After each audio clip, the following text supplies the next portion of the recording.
Okay, so now I'm going to do a PA on what was it? 2 to 1 eh?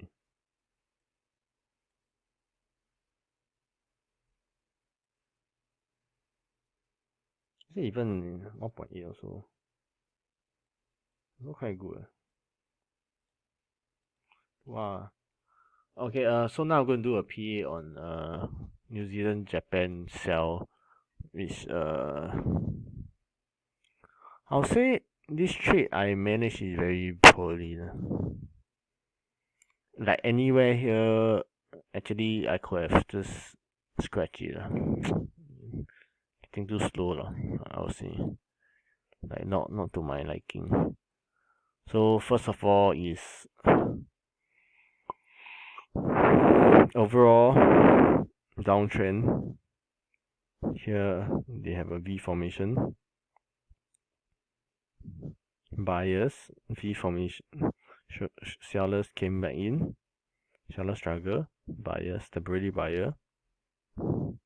Then immediately get shut down.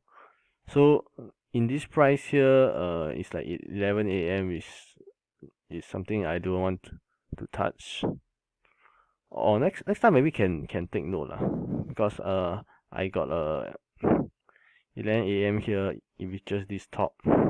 I think one need to hit at under open, but it didn't really reach that level during under open, the timing. So when it came back down, and during Frankfurt Open, it goes up to this level here, which actually I could have anticipated and just sell it with a stop loss over here. If I did that, the trade will be quite good.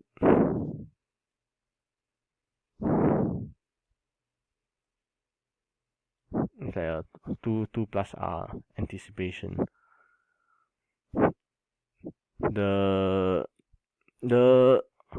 however, overall entry wise, I when it came back up here, I don't know why did I let go on the first one.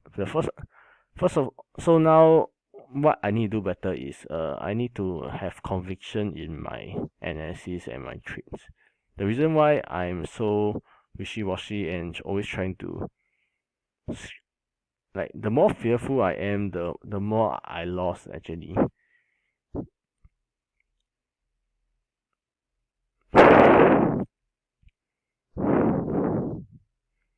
It's like unless it take off and then come back, then I'll stretch. If not, just let it run all the way. Because of this kind of like fearful kind of trading, like after I entered in once without hitting the high, I entered, then I lost 5 pip, then it came back down, then I lost 5 pip, which is very bad. Myself just make the stops wider for like 10 pip, then in the end just take it. Once the stop hit, then you just have to stop. It's not that you pay. Number one is that you pay a lot of spreads also. This is the habit that I need to get rid of. This is the one thing that I can improve on right now that will increase my profitability, is to commit to my trade. Like take the stop loss, take the full stop loss. There's only one kind of scenario that maybe I can scratch, is when it go into my direction initially, then it came back up, it's just scratch. That's all.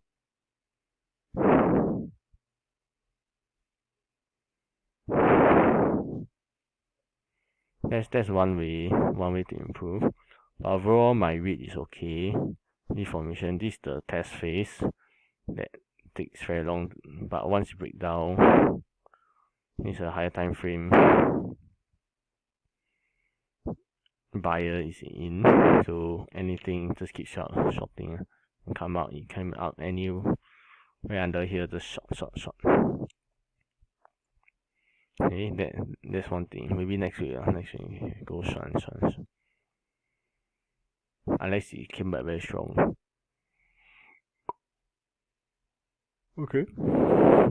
So things to take note. Commitment, and some of this, the number two is the correlation. The Australian Japan is not correlating that well because it's actually in the high right here. The Australian is very positive, so yen is not driving the overall market. So the structure wise is not the same. That's one way to read the rhythm that it won't go far lah. Okay, so need to gain more experience in finance, more trades and practicing doing PA. So correlation wise, is not working in my favor, I would say. Because of this Australian actually raging at the top instead of going bottom right now. Okay. So maybe like 8 o'clock, I'll find some trades for the New York. If no trades, then just call your day, or maybe you can go